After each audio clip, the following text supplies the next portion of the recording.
Broadcast of this program is made possible in part by the South Carolina Farm Bureau, online at scfb.org,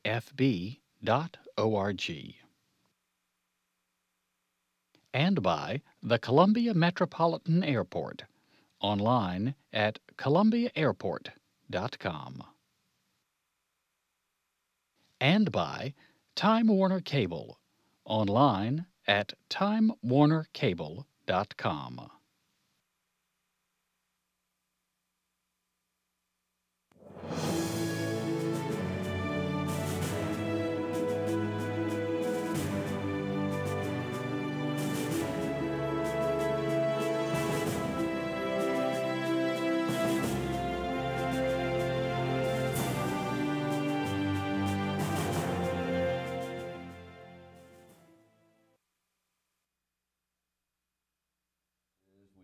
into the second week of the new session of the General Assembly. Last week we took a look at the issues from a Senate perspective. Today we're going to take a look at the issues from a House perspective. But before we do, let me handle a few housekeeping chores here. And first of all, I want to thank our sponsors of this program, Time Warner Cable and the Columbia Metropolitan Airport. And also joining us now is the South Carolina Farm Bureau. Additionally, we want to thank Educational Television, SEE-TV, for producing this, and the South Carolina Press Association for their assistance in putting this program together. We got several things today, almost groundbreaking for us. You've always heard me refer to 518 of the Block Building. Well, 518 of the Block Building is here. And so I would say to Representative Stavronakis, I believe he was the one that described this program. He said it's better than homework. You could tune in on Thursday mornings and learn about the issues. So we're going to tune in now to the House of Representatives, where both of those stories come from. And I want to introduce to you our representatives who are going to speak to us about the House perspective for this year. We have the Minority Leader, Representative Todd Rutherford. Soft-spoken guy from Russell County. We're on a roll this morning. And the Majority Leader of the House, Representative Bruce Bannister from Greenville, who I'm sure has a few opinions on some of the issues. I've seen you speak out in the past, and it's a pleasure to have both of them here. So I'm going to start. I'll just start with you, Representative, right here on my right. Yes. And what do you see as the major issues that the House is going to take up this year? Undoubtedly, the major issue this year is health care, and we've got to do a yeoman's job at making sure that people in South Carolina can be covered. We have as many as 800,000 uninsured people in South Carolina. We have the opportunity to cover as many as 250,000 of them with the expansion of Medicaid, or with the participation in the Affordable Care Act. And I think it's a no-brainer. And I've criticized the Republicans, and I'll continue to criticize Mr. Bannister on my right, because they can't do the simple math that's suggesting that giving people access to health insurance is a good thing in South Carolina. We've got to figure out how to pay for it, just like we've got to pay for everything else. But giving someone health insurance, allowing them to go to see a doctor rather than using an emergency room as their primary care physician, is going to save South Carolina money, not only in the short term, but also in the long term. Representative Bannister, you see that as the primary issue, or what? Or just from your perspective, tell us what you see in this session. I think the House Republicans are going to do a lot of good stuff this year. Certainly health care will be one of the big issues. We're going to do things with data security. We're going to do ethics reform. We're going to do election reform, fix the debacle we had last year, make sure it's clear for everybody how you file, make it consistent across the state. We're going to do things to promote business in South Carolina. We're going to do things to reform the regulatory system to make it easier for the small businesses to make a profit and be successful in South Carolina. Certainly healthcare is going to be a big issue. Representative Rutherford and the Minority Party would like you to believe that this issue is about the health of South Carolina citizens, when it's really not. Health and health insurance are not related necessarily. Certainly when you're sick and you need health care, that becomes an issue. But we're talking about how to spend and how to manage our health care system. And so we're going to have a debate about that. It'll be healthy, I believe. But I think the Republican members of the House want to make sure that we know what we're paying for, how we're going to afford that, and we're not obligating ourselves to billions of dollars in expenses in the future that we simply can't afford.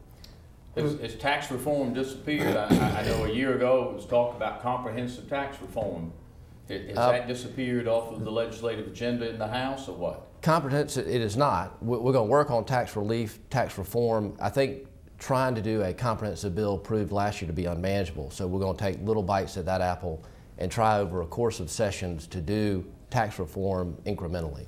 But Governor, we've got to take a good look at it and not just talk at it, but take a look at everything and not just sell people that we're having tax reform, but actually have it. It doesn't make sense that we cut taxes up here and knowing that the county is going to raise it down below or that the city is going to raise it down below. That's not tax reform. It doesn't make sense to cut taxes up here but then slide it in terms of a fee somewhere else so that people are actually paying it. We just don't call it taxes anymore. Democrats are for real tax reform. We want people to know what they're paying for, know what their exemptions are, and know that we exempt more things in South Carolina than we actually take in. We've got expenses that we have to pay for. We've got roads and bridges that are falling down. We've got hospitals that need help. A number of issues that are priority for Democrats that have not been a priority for the Republicans. And as you can see by his list of items, the top 3 things that he listed are things that they should have done before. We should have had computer security before. We knew that it was an issue. People have always tried to hack into our system. We've known that ethics was a problem before, but if you continue to have members that are not going to be ethical, then we're going to continue to have ethical problems. These are issues that we should have fixed a long time ago. They've been in charge for a while now. It's time for us to take the lead and make sure that people in South Carolina are safe, secure, and healthy. Your response? Well, Representative Rutherford has the unique position of being able to introduce anything without any accountability. We have certainly done ethics reform in the past, and we'll continue to do that going forward. As new issues appear, as we come into the computer age, we have to take steps to do that. The data security, sure, we thought we had a secure system. We don't. We see that as a problem, and we're going to fix it like we do everything. Infrastructure is a problem. We're going to work on a solution that's reasonable, not just raise taxes and pay for it. You can't just throw money at the problem. We're going to take a sensible approach that fits South Carolina's needs, pays for it in a responsible way, but doesn't just solve the problem by raising taxes and spending money. A sensible approach that should have been taken years ago. Our bridges didn't start falling down yesterday. They've been ignored, and that has been the problem.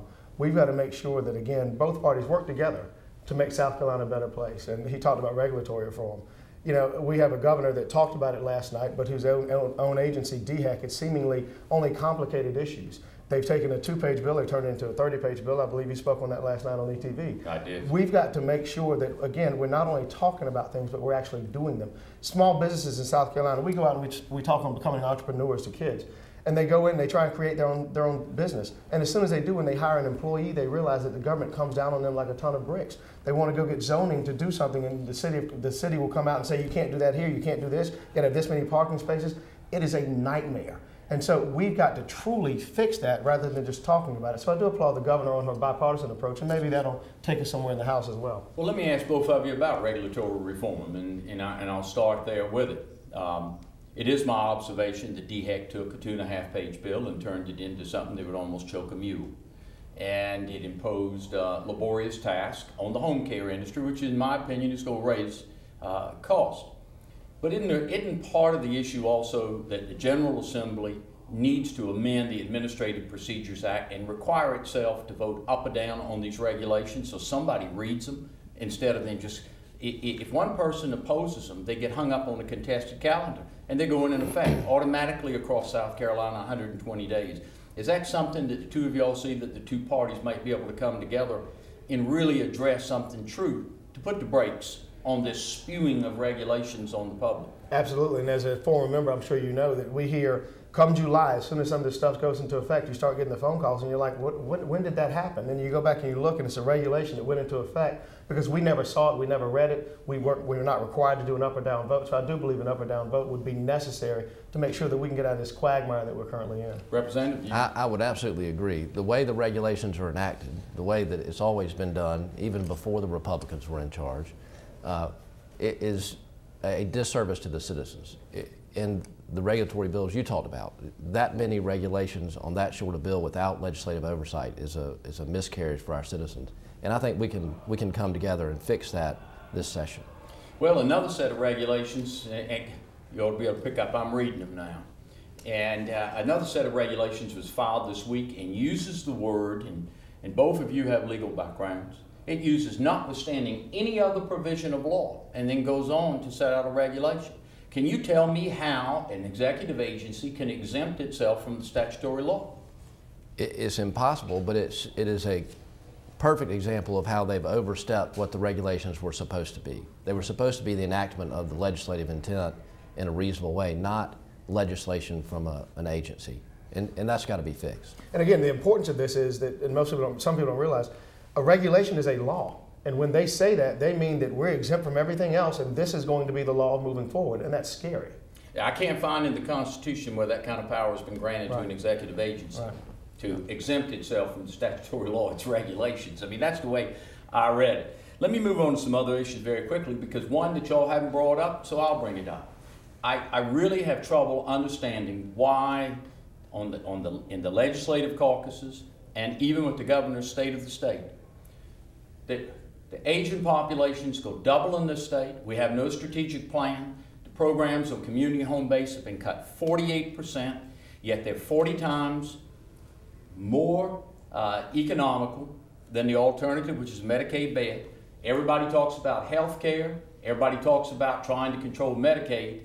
And then the radar screen is never, what are we going to do about the coming Grayson Army, which is, it's not my term, it's been referred to, and I've seen it across South Carolina. And it concerns me that we plan to get out there, the Office on Aging, and battle on that. But what is it going to take to get that pushed up to the front on some folks' agenda? Because it's going to overtake us. We're going to go from over 900,000 people to over 2 million over the next 20 years. And if we can't handle what we got now, it ought to be clear. This is a daunting challenge for the state and its resources. And I just don't believe you can leave these people behind.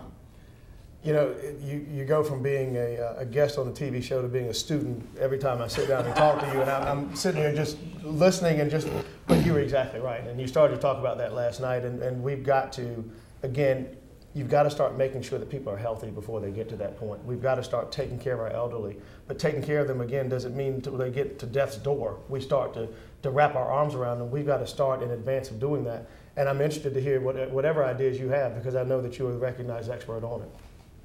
Well, I would say this. If you looked at how we allocate our Medicaid dollars, we put a good bit towards the elderly compared to other places. We're looking after them. We got to do more. I recognize that. The resources are limited, but that's always been a priority. And I think you'll see that as the solutions come up and we start talking about the problems. We'll find something that takes care of our elderly population. Well, I'm not going to, I don't want to stay on this subject, but I will close with this comment to both of you. Y'all talk about the elderly with Medicaid dollars, but where the cuts have really come are in the state dollars, where the flexibility was, where it's home delivery of meals, or it's getting somebody to a doctor, or getting them some homemaker services. All of these elderly want to stay in their homes and remain independent and off of Medicaid. And the very program that does that continues to get slashed, and there's nobody out there cheerleading for them. And I hear about everybody, I'll just close on that because you're going to hear from me. You're going to hear from me, I can promise you. I've been out there, I've seen them. I see them in their homes struggling. I see them without legs, without mobility, without the transportation, starving themselves to feed their pets and stuff. And and if we don't do something, they all go into those Medicaid beds. And then we've got the problem of how do we handle it. But let me take you to some other problems. Highways, infrastructure, everybody agrees is collapsing. Where's the money going to come from? Right, and it's a serious concern. And to act as if we can just shuffle the budget around in order to make up for the deficiencies we've had in the past simply isn't going to work. And I've said for years the fact that I-26 from Charleston to Greenville needs to be 3 lanes. You can't have a major port in Charleston and major industry in Greenville and all up and down I-26, and it gets clogged every day as soon as there's a minor accident. We've got to do better. We've got to be forward thinking, not just looking at taking our current budget and just shuffling around and acting as if healthcare and education and highways aren't going to come up and need more than we currently have. How you do it, I don't have that answer yet, but I can tell you we're definitely going to look and see how we find it. Representative, you have anything you want to add? I agree with that. You heard the governor say last night that gas tax is off the table. She'd veto any proposal that raised revenue that way. Certainly looking at the other things that are eating up our budget, being careful with our Medicaid dollars. It's currently taking up all the surplus in this year's budget. Just on what we have now without any expansion or any additional Medicaid covered folks. It's going to cost that much. Huh? It's going to cost that much.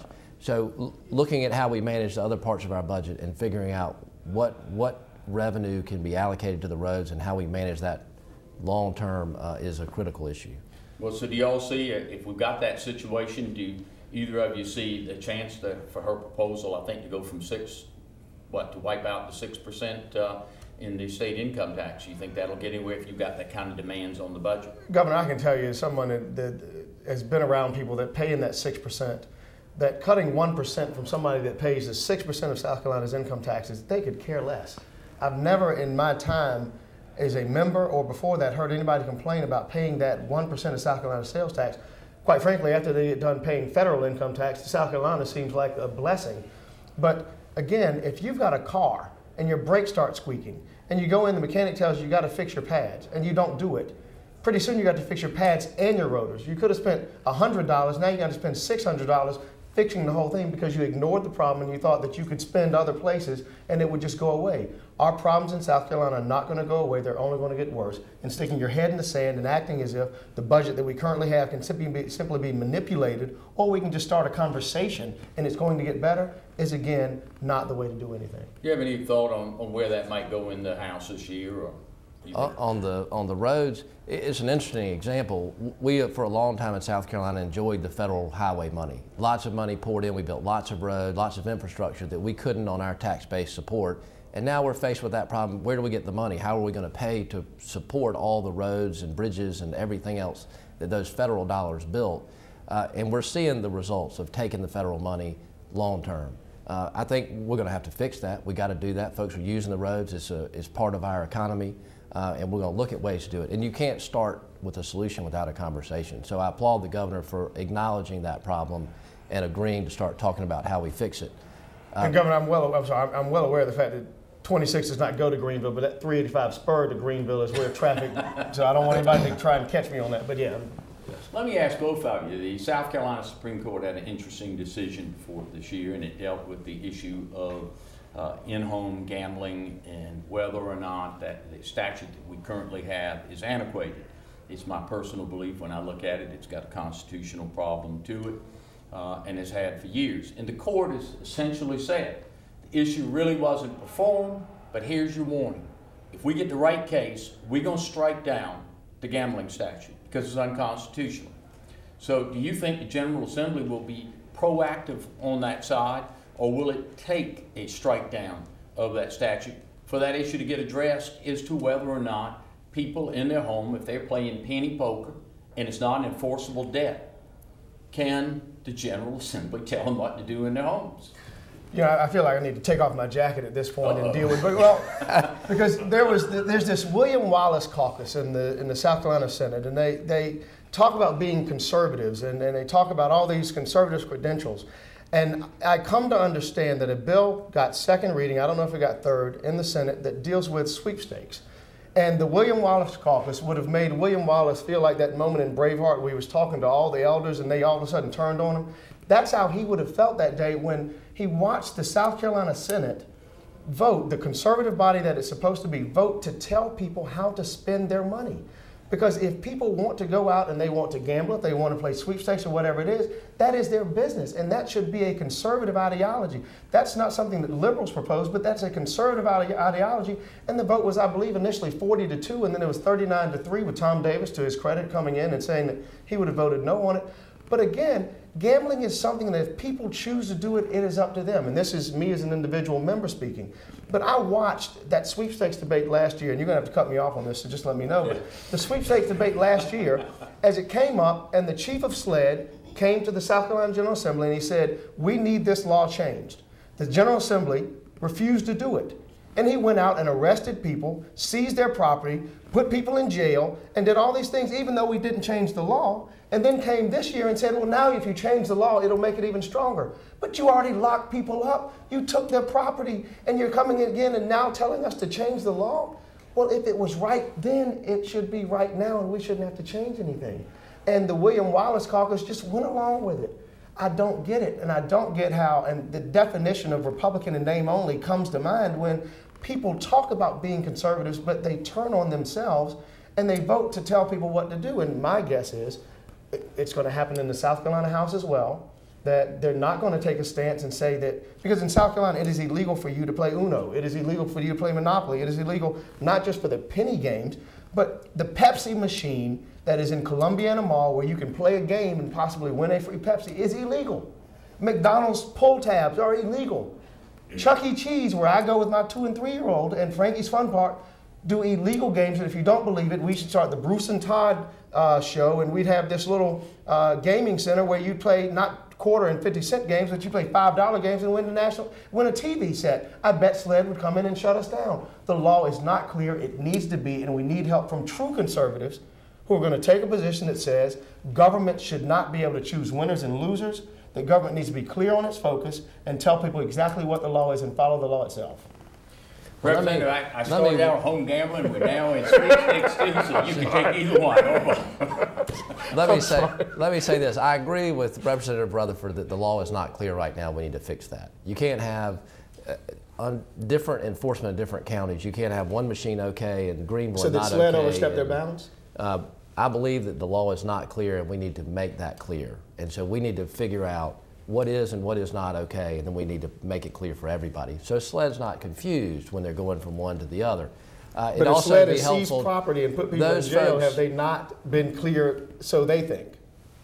Well, if you and I, two legislators, sitting here saying that the law is not clear, then why were people put in jail?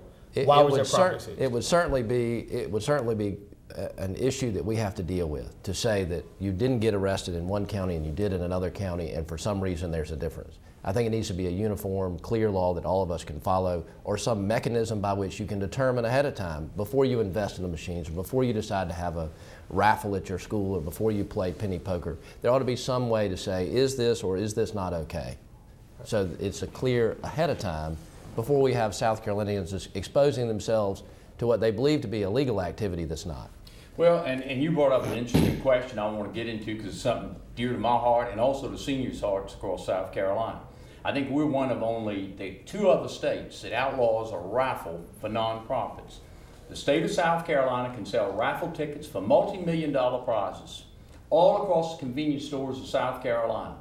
And the seniors can't sell a raffle ticket for a quilt they made in a senior center. Now, to me, there's just something wrong with that picture. On one hand, we say we want people to help themselves, and then we turn around and say, but you can't sell a raffle ticket.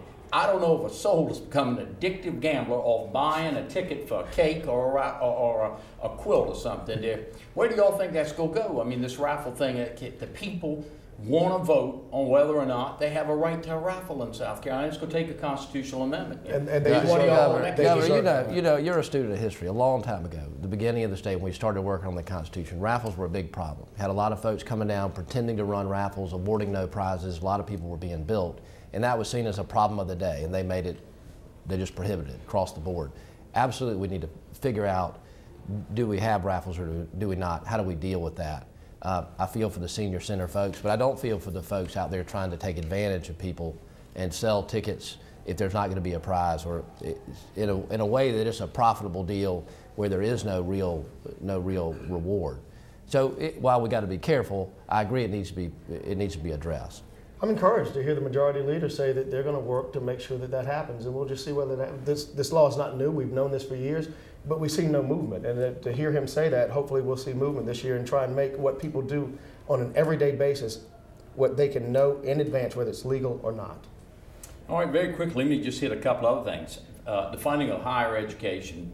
Parents are concerned across South Carolina about tuition costs. Do y'all see anything the General Assembly can do in that particular area to help control tuition costs in South Carolina?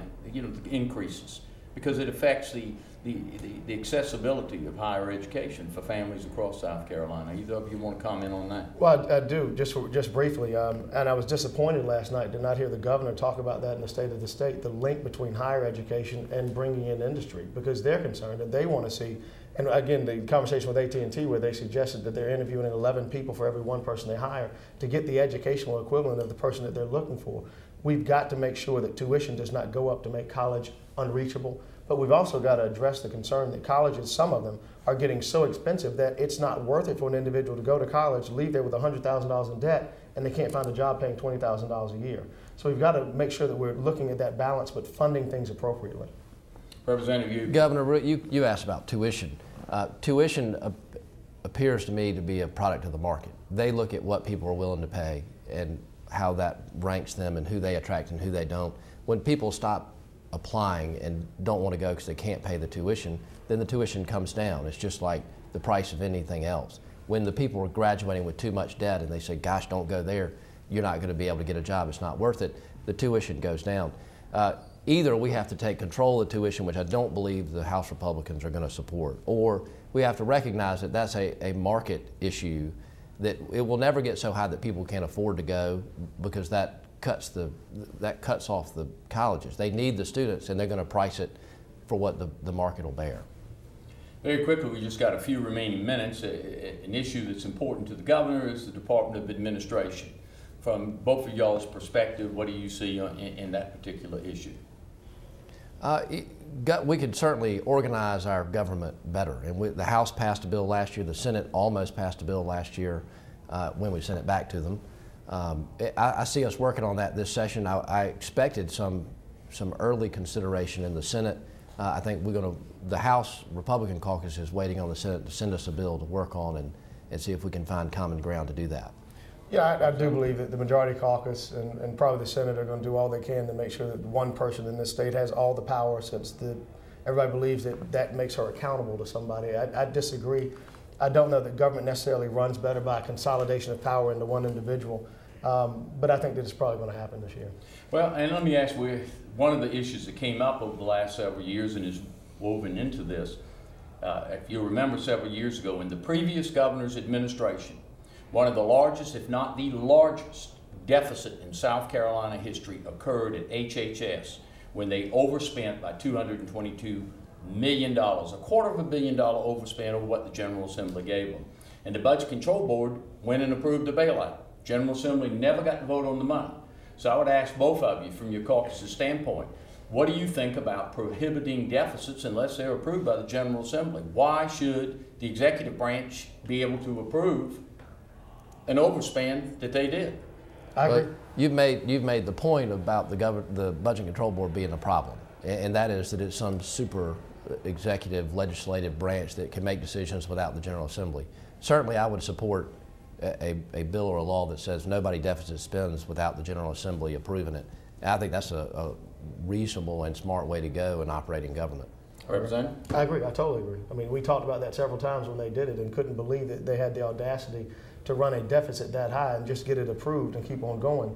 And nor do I believe that creating a Department of Administration would fix that. We need to make sure that they cannot spend that money without coming back to us and telling us what's going on. Well, and lastly, I would just tell both of you, because we got to go, that agency was the one that had that new miracle bookkeeping system called SKEES that was so expensive. But with that, we got a deficit too, which is time, and we got to wind it up. So we thank you for tuning in. We'll be back next week with more issues and more guests here at the State House.